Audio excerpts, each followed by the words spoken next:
Hey everybody, it's John Lone King, and it is Friday the 25th of July, and I am back to doing live market updates. So super happy to not have to do recorded updates. Those of you who can join me live, looking forward to talking to you. If you have questions or comments, feel free to post them in the comments and I can talk to you about them live. If you're watching recorded, no worries. Just post your comments into chat and I'll catch it later and I'll respond to you via the platform that you're commenting on. So what do we want to talk about today? There is a lot of news coming up next week. It is a really big week for mortgage rates. It's really, the shift happened last year in mortgage rates where we saw our lowest rates in August and early September. And it all happened because of this week last year. And we're going to see this week again happen this year. So there's an inflection point happening, and it has to do with a lot of news that's coming out next week. So first of all, the Federal Reserve is meeting next week. So they're not going to lower rates. I have zero expectations they're going to lower interest rates. And what they're going to do is give us a better idea of how they feel about the rate market going forward. I've talked over the last few weeks about the Fed, specifically Jerome Powell and Trump playing chicken with each other, and that's creating a situation that's kind of a no-win situation. While the tariffs and the challenges with tariffs or the concerns about tariffs creating inflation will be front and center in the conversation next week with the Fed. So we got the Fed that presents on Wednesday. They meet on Tuesday and Wednesday. They give us their findings on Wednesday. I expect them not to lower interest rates. But we also have the second quarter GDP that is coming out also on Wednesday. So GDP is the economy growing or shrinking? Now, we had a first quarter loss where the economy had shrunk in the first quarter. The original definition of in reality, I'll get to your comment in just a second. So in the first quarter, we had a reduction in GDP.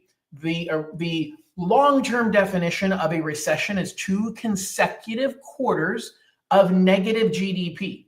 So GDP, how much the economy has produced, gross domestic, local, within the United States product, what we produced. And if that happens where it's lower, then theoretically, we would meet the original long-standing definition that we are in a recession. I think the market's going to react to that. I think there's going to be a lot of headlines about that. Now, I don't know if we're going to have a negative GDP or not, because we saw some growth in certain markets of the economy during the second quarter. And so there's a really good chance that we're actually going to see positive gross domestic product or positive growth in the economy. We're going to have to see. Okay.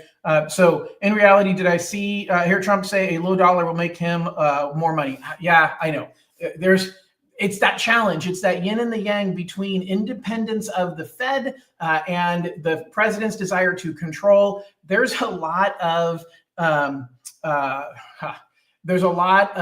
concern. Actually, I'm going to get to your next question. This is something I was talking to somebody about recently, which is the low dollar. There's an argument that the low value of the dollar is going to keep interest rates higher. And I'm not going to get into the entire background of why that is, but I was talking to somebody pretty smart, a lot smarter than I am, and I think I'm a pretty smart guy. And he said, look, don't expect interest rates to be lower anytime soon, because have you looked at the value of the dollar, which is exactly what In Reality is talking about right here. The value of the dollar relative to other currencies. So basically, it's kind of like saying, hey, I can buy Tesla stock or I can buy IBM stock, and the value of them goes up and down, but you can also compare them to each other. Well, the same thing happens in the currency market, where it makes it the trading value when you're talking about, hey, I'm in China and I want to buy US goods, or I want to invest in the United States, and the value of the dollar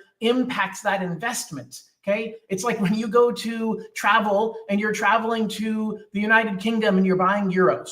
Actually, is the UK even part of it? Yeah, I think it is. Anyway, you're traveling in the Eurozone and you're buying euros. There is an exchange rate. And depending upon what that exchange rate is, determines, hey, are you getting a good deal or a bad deal traveling to that country at that time? Well, that's really what's happening right now with the value of the dollar, and it's impacting the economy. And there's some good news and there's some bad news about it, but I think it's going to push rates to stay higher. And that ultimately is not good news for the housing market. So hopefully In Reality, that helps kind of answer your question about it. So we've got the Fed announcing on Wednesday whether they're going to lower rates or not. Don't expect them to lower it. We've got the GDP report coming out on Wednesday. We've got inflation data coming out on Thursday. So we've got a big inflation report happening on Thursday. The Fed is going to talk on Wednesday about inflation. Their worry, where the reason they're not going to lower interest rates on Wednesday, quote me right now, Powell's going to say, because we're afraid inflation is going to come up because of the fact that the tariffs are going to put upward pressure on inflation. Read an article this morning in the Wall Street Journal saying that U.S. companies are absorbing most of the cost increases that come from these tariff increases. So we'll have to see how that plays out. It's not translating right now to consumers paying more for goods and services, which at some point is a good thing, but it can't last forever. Like if companies have to absorb that cost, companies are making less profit, which means they might not be able to give as many pay raises as they thought. It's still going to translate or trickle down to the economy and ultimately the housing market. So next week is a really, really big week because it's going to wrap up with the jobs report on Friday, which is the other thing that Powell's going to talk about on Wednesday, which is, hey, jobs look strong. The economy looks strong. Now, timing-wise, I'm pretty sure I read the timing of the GDP report is going to be after the Fed announcement. Now, maybe I got that wrong because they're both happening on Wednesday. But timing-wise, the Fed basically is saying, hey, we think the economy is doing good. And whether the GDP report is out or not, they're waiting for the jobs report on Friday because that's the bigger indicator. GDP is what happened between April and June.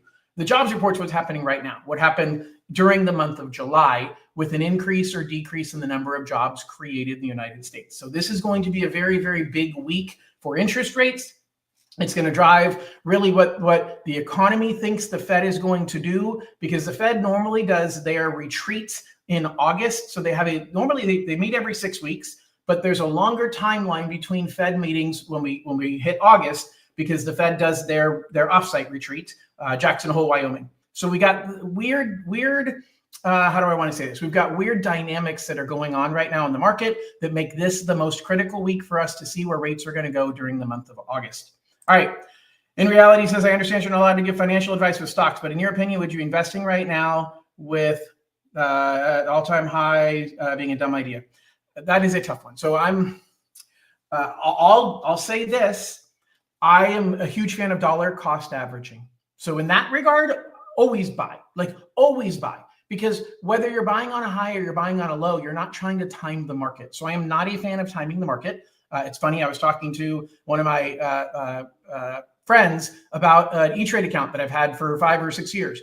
And I bought some stocks here and there and I put money in there and I haven't moved any money around at all. And I overthink it and I overanalyze it. It's like, well, but what if I do this? And what if the market does that? And it's like, you know what? Trying to time the market, I'm a pretty smart guy.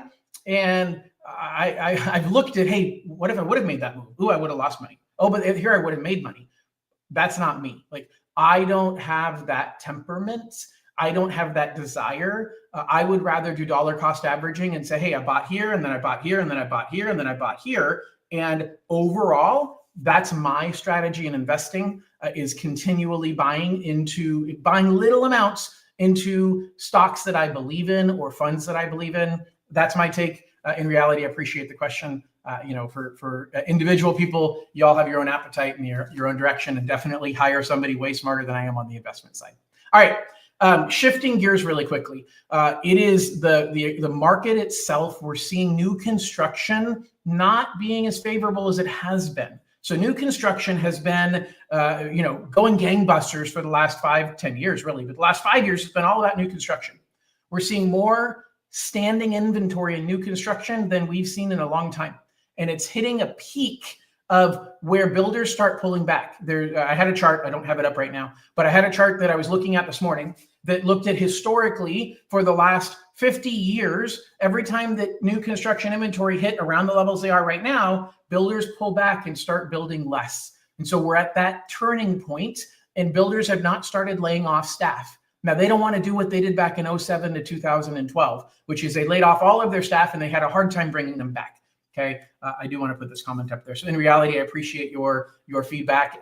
Thank you. All right, so we have to worry about what's that going to mean to the economy, because if builders start laying people off, that is a large segment of the population that, not a large population, but a large demographic of the workforce that's going to trickle down into lots of other areas. There's lots of ancillary companies that provide supplies to new home construction.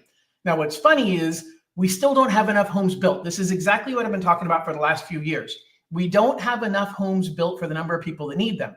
But builders can't build them and then stick them in a warehouse like Charmin can make toilet paper and set toilet paper into a warehouse. Okay, you can't do that. Like Charmin ran out of toilet paper in COVID. They're going to make sure that never happens again. Builders cannot have all of these homes sitting waiting to be sold because they have lines of credit on them. They have bankers that need to get their money paid. They can't afford to do that. And so even though long-term we need the builders to keep building, they can't keep building if the buyers aren't buying. And that's the problem. The buyers have slowed down buying. And that's a great sign for those of us that want to jump in and take advantage of the opportunity. So it's really about paying attention to the market dynamics. The market is sending us signals. It's telling us a story. The story is that prices and buyer appetite is softening. Now, it could mean that prices are going to drop even more, but typically when we've seen price drops, they're dropping here and there a little bit. We might see a 5% drop over a 1-year period historically, other than when we had the Great Recession in 2008, and that was caused by mortgages. We are not in an environment where mortgages are causing the recession. And so if we do see a pullback in prices, I don't think it's going to be huge. And I think that if you look at your opportunity, it's just like dollar cost averaging I was talking about with the stock market. You can't time the market to say I'm buying this stock at the exact price. You can't time the housing market to say I'm buying at this exact price. You have to take advantage of the opportunities that are in front of you when they are presented to you. All right, final thing I want to talk about is opportunities that are in front of you. If you haven't paid attention or if I haven't talked about it enough, California Dream for All is coming back for a third round. We're going to find out more information in the next 30 to 45 days on whether they're going to require first generation again. I expect they will. Whether they're going to change any of the caps, I don't think they will. I think they're going to keep the program exactly the same.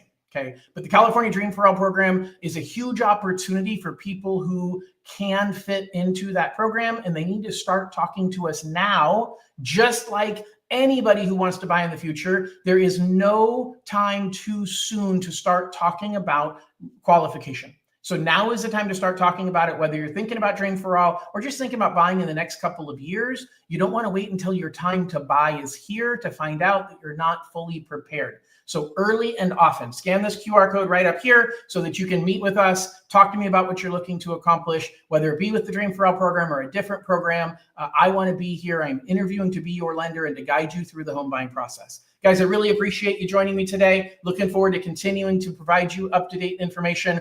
Thank you for following. Please share this with anybody that you know that could use this information, and have an absolutely wonderful weekend. We'll talk to y'all soon. Bye-bye.